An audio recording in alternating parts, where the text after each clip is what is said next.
Here we go, we are in the City of Lights. Yeah. That's a deli here. Let's get to the light. It's called Premier Deli Cafe. Yeah, see? This is a small-time business, not a corporate. So the topic, the topic of this video is what we live in. Capitalism, communism, socialism, feudalism, slaverism, feminism, or all mixed together. So here, I want to talk a little about communism, because most of my friends in America, I live in America for the last 16 years, and most of the friends that I do have, I found out that they are greatly confused about this thing, communism. They don't know what it means, and so, well, I'm gonna just simply put it in two words. It came from Karl Marx, yeah, this clever guy who at one point came up with the idea that no means of production should be in the hands of the people, yeah, in the individual people. In other words, he said that there should be a force in the universe, such as the Communist Party, that would acquire all the means of production. And what the means of production means, that means these are the factories, the land, mostly the factory, because this idea comes from a modern society of manufacturing. Yeah, there was no technology, Intel Insight and other stuff, right? But you will see where I'm going with this when I fully develop this video. Yes. So at that time, the revolution, the mechanical revolution, the revolution of the production of stuff, yeah, like sewing machines, in other words, substituting human labor with machinery, yeah, and this was the means of production, and they was owned by a few guys in the town or in the village, so, or in the country, and it gets bigger and bigger and bigger, and with the time one guy owns everything, yeah. But at one point, before one guy owned everything, or like few guys, with the help of the government, of course, before that, this guy Karl Marx, a German philosopher, he comes up with this idea that all these things should be privatized, the opposite of privatization. Yeah, they should be nationalized in a form by the government, and on the top of the government should be the party. The party, it's called the Communist Party, and the Communist Party will dictate how the benefits produced by the means of productions and the labor force will be distributed. So they say, yes, now once we have the factories and the transportation and the roads and the farms and everything owned by the party, now we're going to distribute these goods in a proper way, which means they should be not so big disparity. Not so rich people, not so poor people. In other words, everybody will be poor. That was the communism. But not everybody was poor back then. There were some benefits. I know this by experience. I used to live in this socialist country. Now, my country was not communist country. And I know the difference between communism and socialism. It's a big difference. Like Bernie Sanders, for example. Yeah, he comes with socialist ideas. Well, good luck, Bernie. Good luck for, yeah, Donald Trump took over, yeah, capitalism. But now, and what is a capitalism? Yeah, capitalism is the opposite of what Karl Marx was proposing. The power, in other words, the means of production should be in the hands of a few people.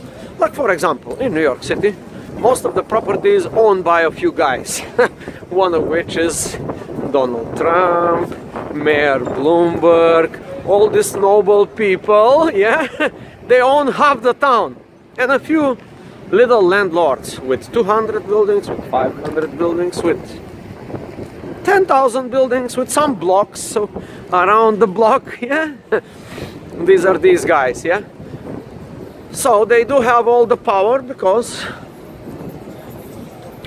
yeah, because, you know, people have to pay them rent, so they don't have to do any work because they was rich, or they became rich, like Bloomberg mayor and like Mr. Trump. Yeah, they was half rich or inherited some riches, and they quickly took over one industry, the real estate, for example, just in New York City. But hey, so now you see the difference. Capitalism, the means of productions are in the hands of individuals, and there is competition between them and between lower. And in the capitalism, it's to say you can start your own business tomorrow, and if you are smart, yes, by the means of competition and all this other tools, using your brain, using your resources, yeah, you can make it big.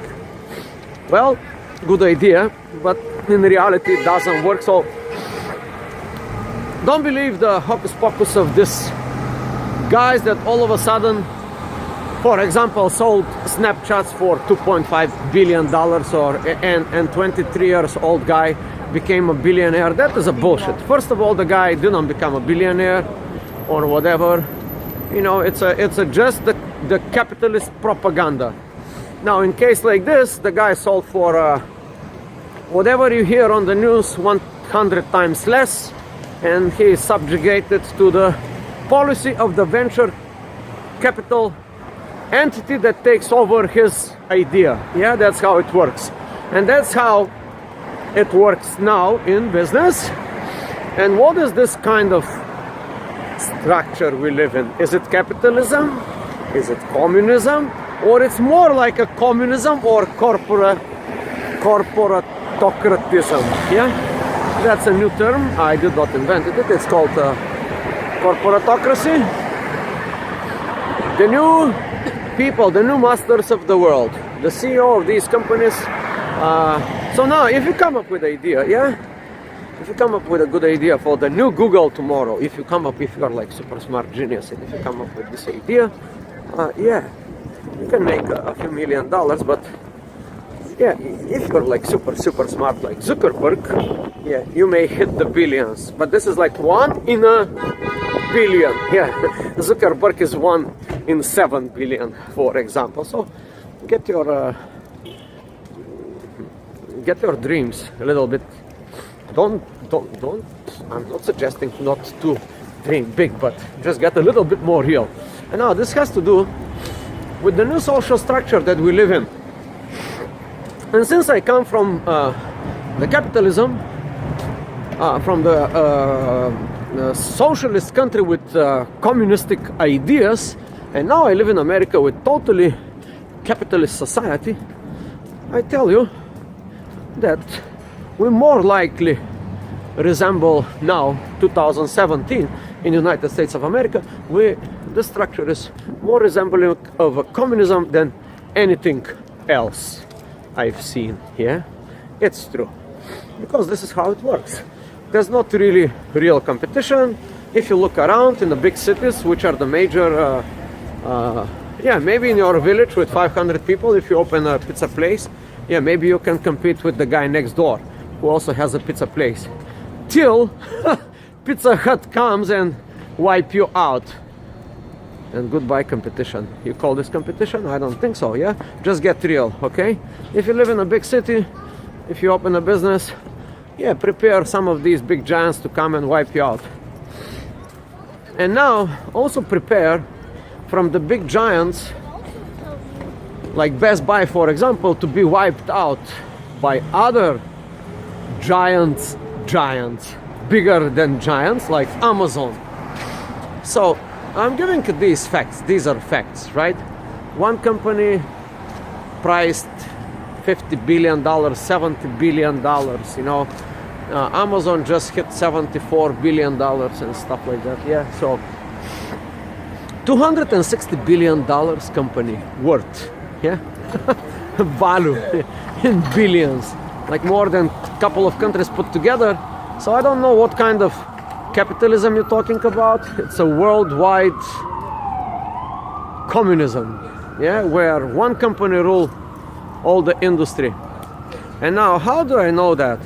Also in the human behavior. For example, I used to have I talked to a guy who was working for Amazon, like a regular employee of Amazon, and he was a pretty intelligent guy.